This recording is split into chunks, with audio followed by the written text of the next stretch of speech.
and people continue to resist Russia's brutal war of aggression. Their courage and commitment are an inspiration. And I welcome that President Zelensky will join us at the NATO summit.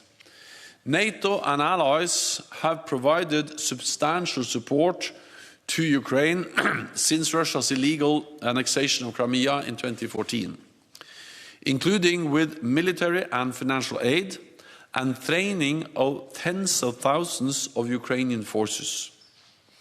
All of this is making a difference on the battlefield every day.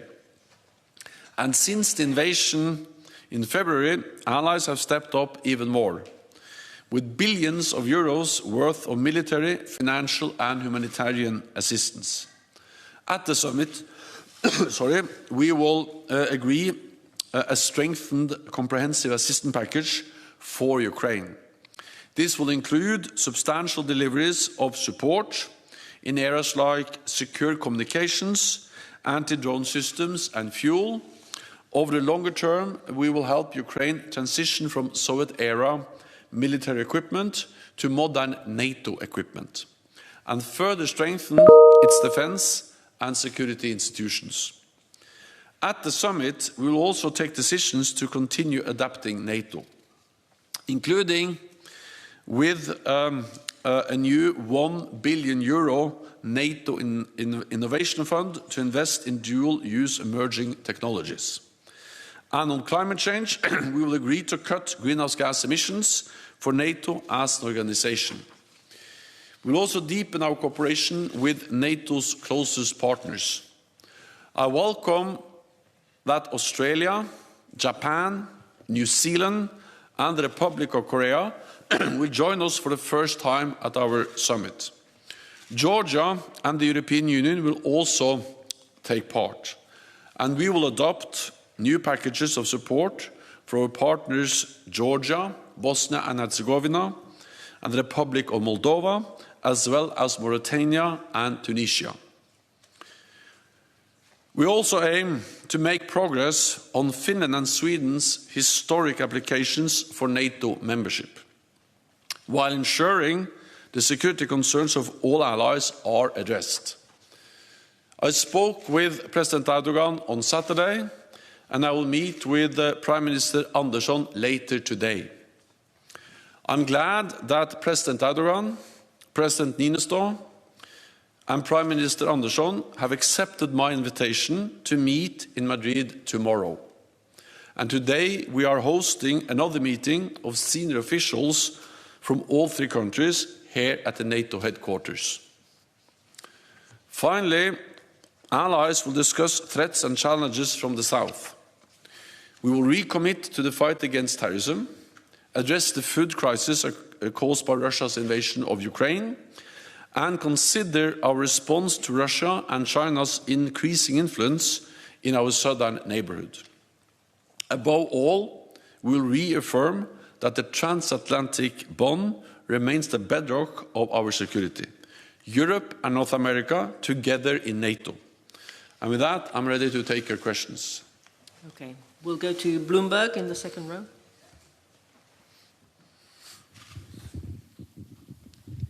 Thank you so much for the question. Natalia Drozdiak from Bloomberg. I just want to follow up on the meeting tomorrow between the leaders of Turkey, Sweden and Finland.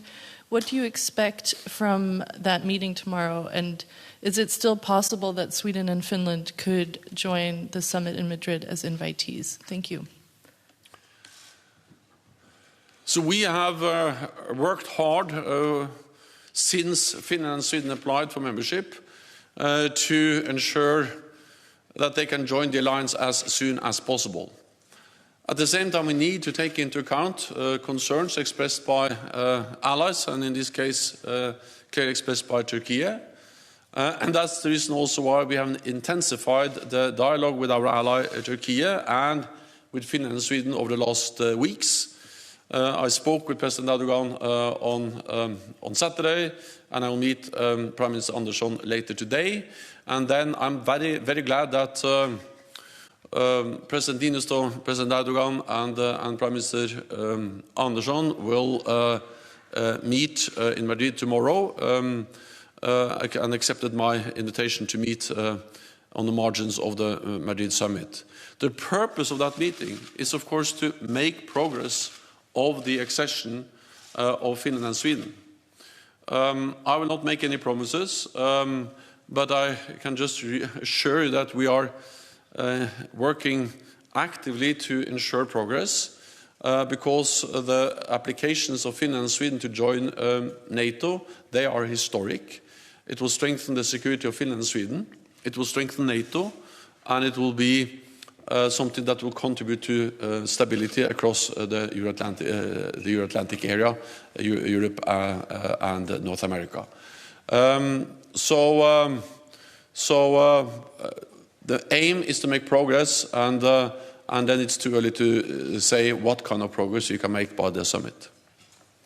Okay, we'll go to French television in the last row. Yeah.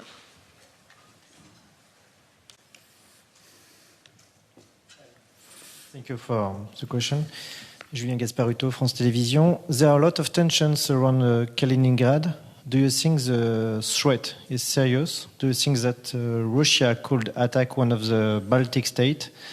And what could be the response of NATO if there would be an attack? Thank you. So NATO is there to protect and defend all allies, and we have increased our presence in the Baltic region. We have done that since 2014 with the battle groups, with higher readiness, with more air policing.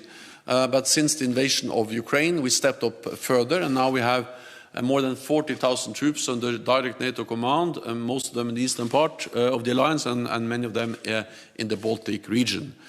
The purpose of this increased presence is to send a message that we are ready to protect and defend every inch of Allied territory, including, of course, Lithuania and the other Baltic countries.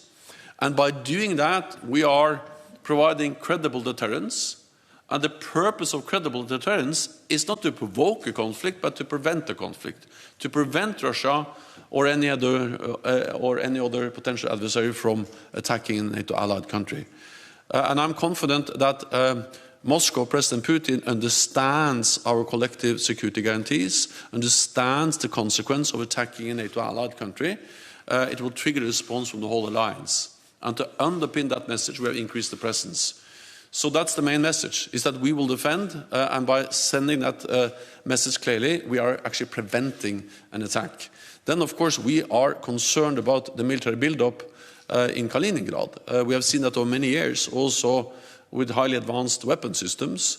That's also partly the reason why we have modernized our armed forces, our capabilities, and also increased our presence in that part of the region. Let me also add that what we now see is that Lithuania are implementing EU-agreed economic sanctions. And NATO allies welcome the EU sanctions. NATO allies have also imposed sanctions on Russia. And these sanctions are important because they ensure that President Putin has to pay a price for this reckless, heinous, brutal military attack on Ukraine. Okay, we'll go to Frankfurt Allgemeine.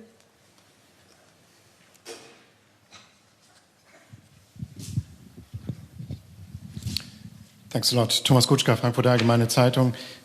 Secretary General, I have two questions following your introductory remarks. The first one, you said that we will, or NATO will, enhance battle groups in the eastern part up to brigade level. Does that apply to all the 8 battle groups or just to some of them? Question number one. And question number two, on common funding. You've made the case to double the common budget last year, and that was met by significant resistance from a few member states. Now it appears that you're almost there, so it won't be doubled, but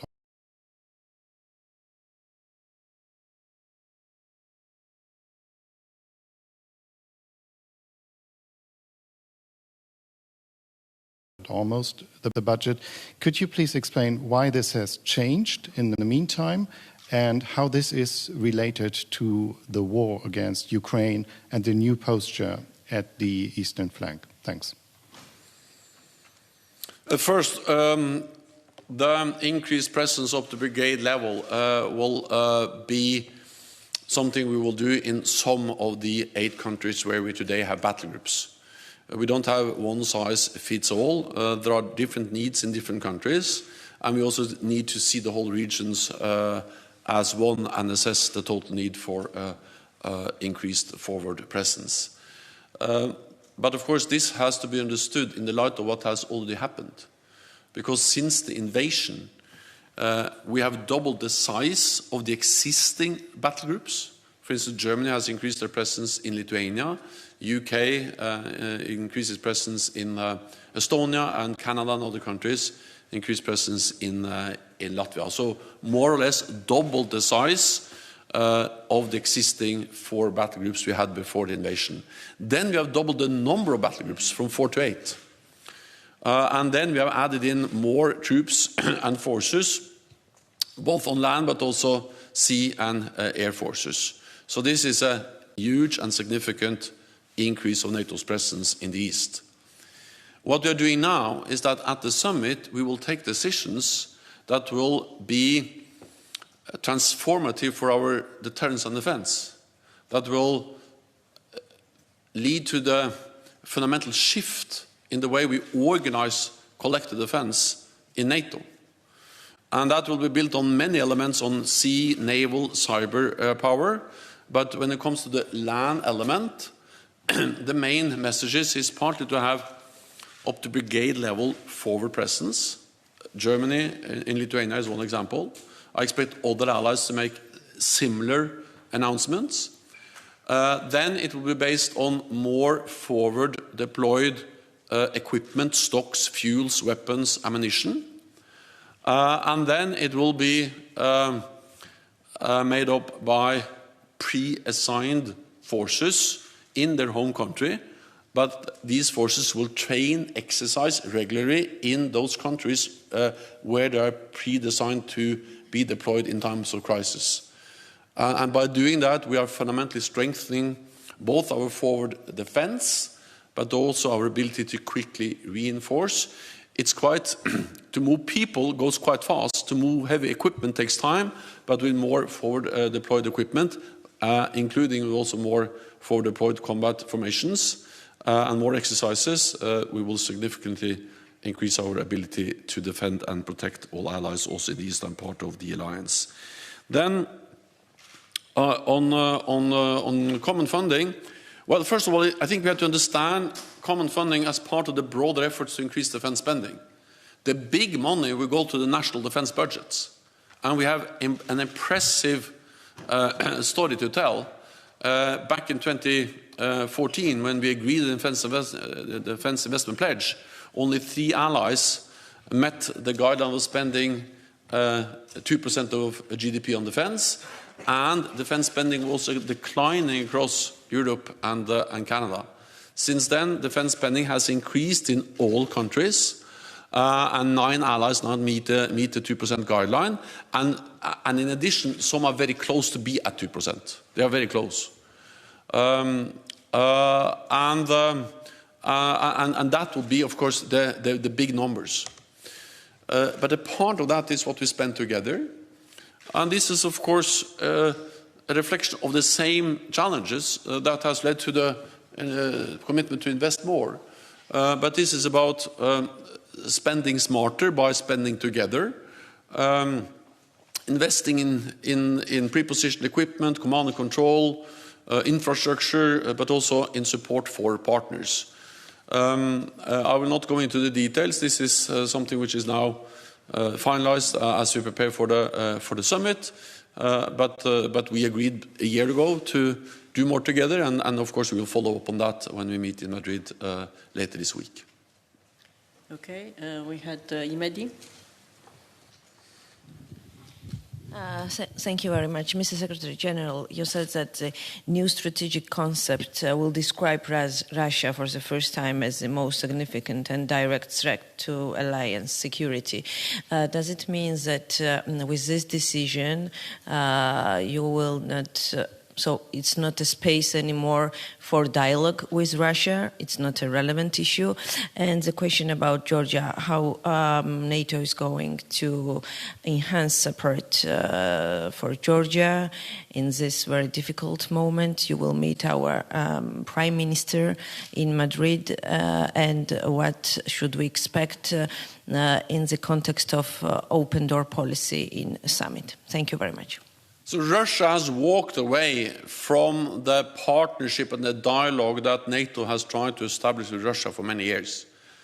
They have done so not least by the brutal invasion of Ukraine, a blatant violation not only of international rule but also of all the documents and agreements we have signed with Russia to try to establish a framework for a meaningful dialogue with Russia. So the meaningful dialogue we worked for so many years, that's not on the table, that's not working, simply because of Russia's behavior. They have chosen confrontation instead of dialogue. We regret that, but of course then we need to respond to that reality. And that's exactly what we do with the fundamental shift in our deterrence and defense, and all the other measures we take, not least to provide support to Ukraine from NATO allies and NATO.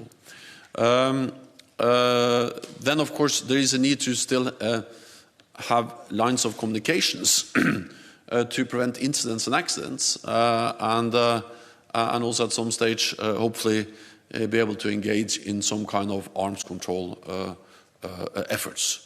But the dialogue and the partnership we strive for, we have to remember that, for instance, in the current strategic concept agreed at the Lisbon summit in 2010, and I attended that summit as a Prime Minister of Norway, at that time President Medvedev of Russia participated in the meeting, and we agreed in the strategic concept, which is still the current strategic concept until we agree a new one later this week. We state that Russia is a strategic partner. That will not be the case in the strategic concept we will agree in Madrid. I expect that allies would state clearly that Russia poses a direct threat to our security, to our values, to the rules-based international order.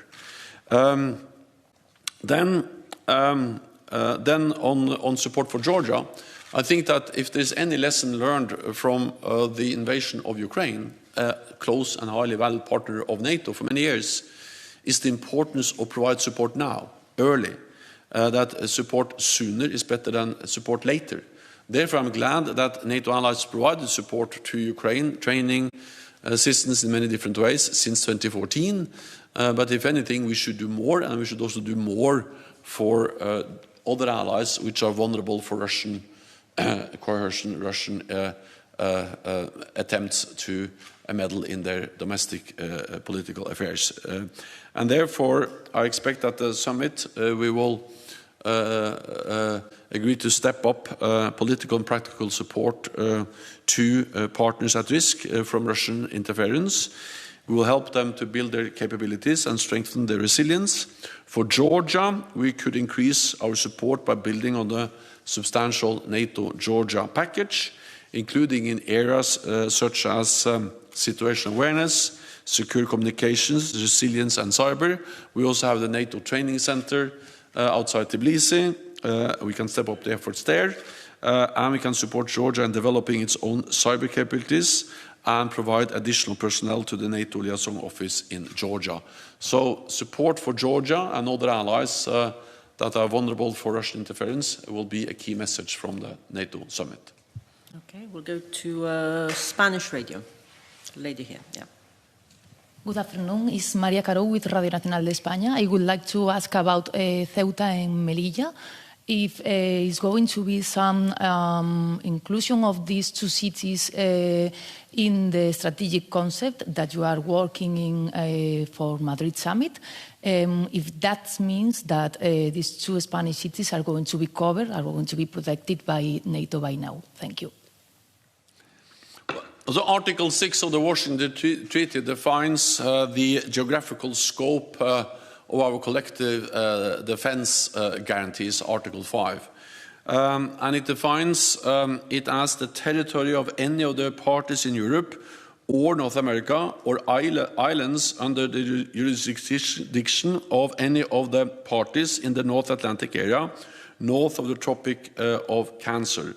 That said, I think we have to understand that the issue of invoking Article 5 in our collective defense clause is a political decision.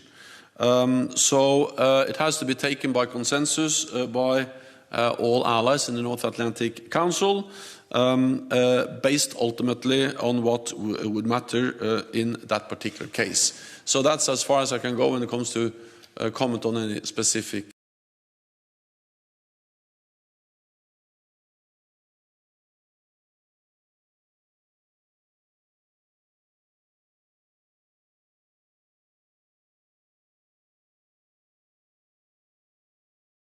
issues. Beata Płomecka, Polskie Radio, Polish Radio, public broadcaster. Thanks for the question. Secretary General, you've just answered the question to my colleague from Frankfurter Allgemeine Zeitung that in some member states these battle groups will be enhanced and the security situation will be taken into consideration. So I assume as the real threat is from Russia, so these battle groups will be enhanced in Poland and Baltic states. But will there be just only a political decision by the leaders during the summit, or it will be up to the member states that send actually soldiers to these countries to enhance it? So when exactly will we hear that these battle groups are enhanced? And the second question, do you think that these Russian blockades of Ukrainian ports and over 20 million tons of grains blocked in Odessa, do you think it will come up during the summit? And is there a place for NATO to intervene? Thank you. I'm absolutely confident that the appalling consequences of President Putin's brutal war against Ukraine, also on the global food market and food prices and grain export, will be addressed at the summit. Partly because this matters for NATO and also because many allies, or several allies, are engaged in different efforts to try to find a solution, both to increase the capability of supporting or getting grain over land out of Ukraine, but of course there are some logistical challenges, so the big capacity will be if we're able to open sea lanes and sea transport of grain. Allies are involved in different ways. I have spoken, as I said, with President Erdogan, and Turkey is playing also an active role in trying to find a way to get ships to cross over the Black Sea and bring grain out of Ukraine. The easiest way to end this is, of course, for President Putin to end the war, because this spike in food prices is not the result of the sanctions, it's the result of the war. It's the war and the Russian blockade against Ukrainian ports that has led to the drop in the export of food, grain, and the extreme consequences for food prices all around the world, and that's also the reason why this will be discussed and addressed both in the meetings but also in the margins of the meetings when NATO allies meet to try to support the efforts to find a solution to get grain out of Ukraine.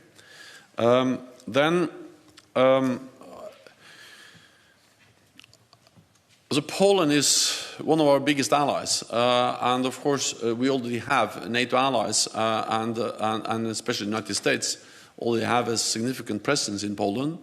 There is now a process looking into how we can further increase the presence, and the whole idea of strengthening our presence up to brigade level is absolutely something which is relevant for Poland. Details will be decided as we implement those decisions at the summit, but I'm confident that Poland will see that NATO has and will increase its presence in different ways to strengthen our deterrence and defense also in Poland. Okay. Swedish news agency, TT. Yeah.